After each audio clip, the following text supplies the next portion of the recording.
Je nitwa Dr Nahimana Caritas, nkaba mu buzima busanzwe ndi umuganga yanonoseye ivyerekeye ingwara zo mu nda, nkaba nkorera ngaha kuri Polyclinique Centrale de Bujumbura.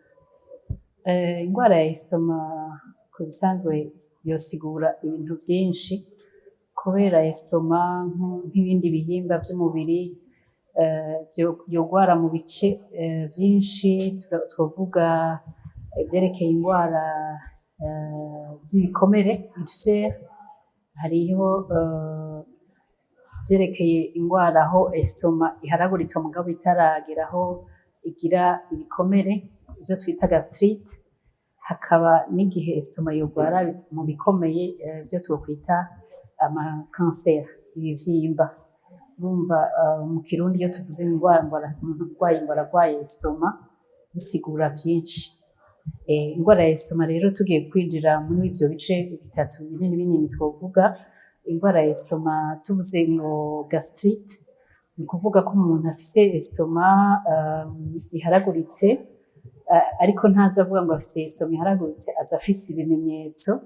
Ivyo bimenyetso rero umuntu araheza akabiherako, akaja gutandukanya ingwara imwe imwe muri izo zitatu twavuze, gastrite, ulcère canke cancer, ukaja kubitandukanya ari uko wagize ibipimo tuja kuvuga mu nyuma. Yibaza ko ashobora kuba arwaye ingwara ya estomac, aza afise ingwara yo kuribwa, ikibazo co kuribwa, araribwa bigitangura ukamenga iyo afunguye umenga biragabanutse akanavyibagira. Mu nyuma harajamwo ibirungurira, hanyuma harajamwo kenshi no kudahwa, canke iyo bigeze kure y'umurwayi yatevye agashiramwo no konda, agashiramwo ibintu vyo gukama amaraso. Aho rero duca tuja muri za ngwara zikomeye nka vya bivyimba vyo muri estomac. Bivanye na bwa bwoko twavuze nka gastrite, iyo estomac iharagurika, irashobora guharagurika hanini kuvyerekeye ivuye ku miti. Hari imiti abantu bafata y'ububabare, y'umugongo, y'amavi, ugaca usanga umuntu iyo miti iratumye estomac iharagurika. Hanyuma bitavuye ku miti, hariho n'ivyo twita ingwara za estomac zivuye kuri stress, zivuye kuri uwo muntu ahangayitse, ko twovyita mu Kirundi. Hariho rero n'ingwara za estomac ziva ku microbe, kenshi ayo magastrite canke ama ulcère kenshi arava ku ngwara ico twita infection ya Helicobacter pylori, n'agacafu usanga kenshi kaja muri iyo estomac kakigumiraho. Igihe rero umuntu agize nk'umwanya, amara umwanya munini afungura nabi, yafunguye ku masaha atariyo, canke akaja muri ya stress, biraheza wa microbe ugaheza ukorohereza ko umuntu yinjira muri za ngwara z'umushishito, za ngwara za estomac zija muri gastrite, bigiye guteba zikaja muri ulcère, bigiye guteba kandi bigashikira muri cancer. Ikintu ca mbere gikenewe ni ukwivuza ku gihe, tukareka kwivura. Urumva iyo umuntu afise ikirungurira n'uwundi amaze guta ibiro, ntiwoca uvuga uti naka yambwiye ko yanyoye umubirizi canke yanyoye arowe canke yanyoye iki, ucuma hariya umwe ivyo hanyuma uzogaruke vyarononekaye. Kuvyirinda bwa mbere, ufise uwumva ko amaze kugira ico kibazo, yoza kwivuza agashikira abaganga bavyize. Ubutaragwara, ngaruka kuri ya miti abantu biha. Iyo umuntu amenetse umutwe kubera yarushe, ni vyiza kuruhuka aho gufata ibinini utazi n'ibirimwo, ukabinywa kugira ngo bikuruhurire. Hanyuma ivyo vyerekeye imiti, na bene wacu abaganga, iyo umuntu agiye kwandika umuti w'umugongo, iyo umuntu agiye kwandika umuti azi yuko ushobora kubabaza muri estomac, mu mushishito, yogerageza agashiramwo, akama yibuka gushiramwo uwo muti ukingira estomac, cane cane nk'igihe utegerezwa gufata umuti umwanya woshikira nk'iminsi indwi, wotegerezwa gushiramwo umuti ukingira estomac. Hanyuma ikindi, urumva twavuze gufungura nabi. Gufungura nabi bishobora kuva kuri vyinshi. Urashobora gufungura nabi kubera atavyo uronka, mugabo ushobora gufungura nabi kubera utabizi yuko udafungura neza ku masaha bishobora kugutera ingaruka. Umaze gutahura rero ugakurikira iki kiganiro ukumviriza yuko iyo ugiye gufungura rimwe ku munsi ya esitoma nta bwenge ishiramwo, ya acide yamaze kuba yakozwe muri esitoma irahindukira ibuze ivyisya igasigaye esitoma yonyene. Hanyuma ibindi twovuga vya infection ya Helicobacter pylori twovuga yuko bigoye kugira mugabo ahanini cane cane aho noshira inguvu ni kuri iyo miti twiha mu nzira nyinshi z'ingwara zidasiguritse. Esitoma kuvuga ko ivurwa igakira bivana naho igeze. Vise gastrite yaharaguritse aha twoshobora kuvyerekana gastrite esitoma yaharaguritse ntituba turashikira ngaha tuba turi mu ma ulcère mu bisebe. Iyo turi muri esitoma ikirunguriye yaharaguritse muri ico gihe urumva ko ari ikintu coroshe cane kuvurwa. Washikiriye umuganga yavyize bakaba bakubwiye ca gipimo twanavuze ingene izo ngwara bazitora, umurwayi araza akakwiganira hanyuma mu nyuma ukamugirira ibipimo cane cane kimwe twita endoscopy digestive vote, ni ikimuri cisha mu muhogo ugashikira mu jishito ukabona ingwara aho igeze, iravugwa neza igakira ukagaruka muri controle bigahera. Hari naho tuba tugeze muri aya ma ulcère naho hari hose naho yoba umurwayi aza kindi ntari nanashizemo nuko umurwayi ashobora kuza adaho amaraso. Naha ari dufise igikomere ca esitoma ulcère esitoma iriko irava amaraso, umurwayi abaza ariko aradaho amaraso. Naha hose umurwayi uramuha imiti agakira neza. Iyo ageze rero mu vy'ibivyimba muri kanseri gukira kwayo no kubagwa bigaca binavana naho iyo kanseri igeze. Iyo ikiri kuri esitoma gusa ku mushishito gusa barakata urwo ruhande ruriko ikivyimba. Iyo igeze aho iva kuri esitoma ikaja mu bindi bihimba ku gitigu canke mu bindi bihimba vyo mu nda, hari aho bikenerwa gushirako ivyo twita amashimiyoterapi bitarashika cane ngaho iwacu ariko bitangiwe no gukorwa. Ivyo arivyo vyose hariho ivyo gufasha umurwayi, bisaba yuko gusa ashikira abahinga babinonosoye. Birababaza ko umurwayi agushikira yaramaze igihe agenda akivuza aho badashoboye akamara igihe akaza ataco kimufasha.